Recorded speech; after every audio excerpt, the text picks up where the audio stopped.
The unfortunate story which is breaking right now is that at the end of 2 marathon days of parliamentary debate, word coming out is that Sushma Swaraj, former union minister, who had said just before the 2019 Lok Sabha elections that she was not going to be contesting elections due to her ill health, she has passed away. Word coming out from her family sources is that she had suffered a massive cardiac arrest earlier this evening. She had in fact put out her last tweet as well. Around about 6:37 p.m. in the evening, once this bill was passed in the Lok Sabha about abrogation of Article 370, and she was congratulating the Prime Minister and congratulating the BJP President.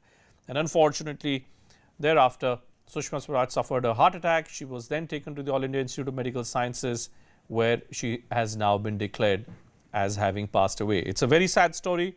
It's something which I'm sure will come as a huge shock to many of her supporters, her well-wishers. Sushma Swaraj was one of the most fiery leaders to have come from the BJP stable, someone who was a former chief minister, former cabinet minister. For her to pass away at the age of 67, something which will be deeply, deeply shocking and a deeply emotional moment to many of her supporters. Payal Mehta and Mario Shakil are live with us. Payal, I'm told that the entire top brass of the Bharatiya Janata Party is on its way to the All India Institute of Medical Sciences, where her body currently is. Is it? Have they already reached?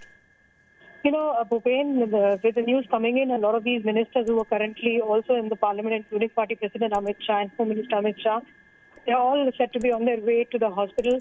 With this news trickling in, first that, she was brought in with a cardiac arrest. But Health Minister Dr. Harshvardhan is already there at AIIMS, and so is Nitin Gadkari, remember, someone who's extremely close to Sushma Swaraj. He's already in hospital.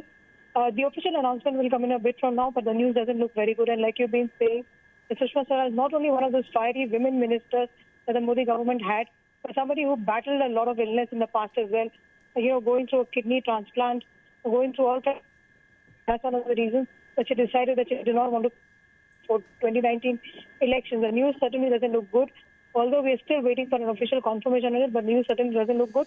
And, we're just on our way to AIIMS, and what we do see is that there is a lot of police security deployment over here, which clearly means that the news certainly at this point in time does not look very encouraging. Yes, I'm being told by sources close to her that she has passed away. I'm being told that this happened. She was declared dead at around about some half an hour to 45 minutes back. That when she was brought in, she was in a critical state, and she had suffered a massive cardiac arrest, and unfortunately, she did not survive that cardiac arrest. But just quickly, just take us through exactly what was she doing.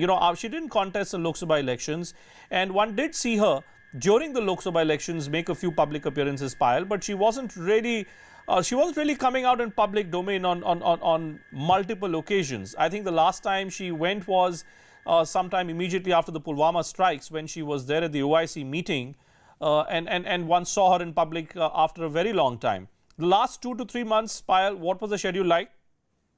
If you talk about the way in which Sushma Swaraj really conducted herself, if you remember that right before the BJP declared all the candidates, she being a member of the parliamentary board and also being a member of the CEC, she was there in each and every meeting. I remember very distinctly that the Madhya Pradesh unit, when they had come out after the meeting with Amit Shah and Prime Minister Narendra Modi among the others, they had essentially asked her to reconsider her decision yet again and see if she wanted to contest as well. Even then she had refused, and she had said that health did not permit her to really contest, so that is what she was really grappling with. Of course, she did make a few public appearances, went and met a number of intellectuals, including during the election phase, which happened in Gujarat, but beyond that, we've not seen anything more really. But, really, really sad for the kind of life that she led. A fiery woman politician, beating all the odds. A woman who had touched every life.